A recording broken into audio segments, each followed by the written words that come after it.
নতুন বাংলাদেশ বিনির্মাণে প্রকৌশলী ও স্থপতিদের সক্রিয় অংশগ্রহণ নিশ্চিত করতে প্রকৌশল উইং গঠন করেছে জাতীয় নাগরিক পার্টি এনসিপি। রাজধানীতে এক অনুষ্ঠানের মাধ্যমে বৃহস্পতিবার সন্ধ্যায় এই উইংয়ের আত্মপ্রকাশ ঘটে।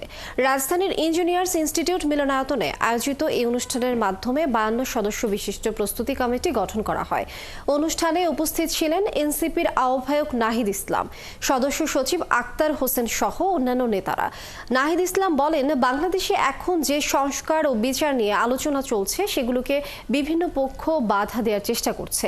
দেশে বিদেশে নানা ধরনের ষড়যন্ত্র চলছে। জনগণের সেই আকাঙ্ক্ষা যদি ব্যর্থ হয় বা কোনো পক্ষ তা রুদ্ধ করে, তাহলে আবারও জনগণ রাজপথে ফিরবে।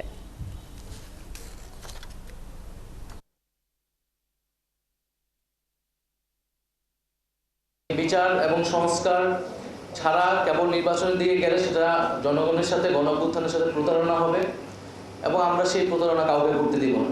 যে প্রজন্ম রাজপথে নেমেছিল একটা নতুন দেশ গঠনের জন্য, দেশ সংস্কারের জন্য, জনগণ যাতে তার অধিকারগুলো পায় সেটার জন্য।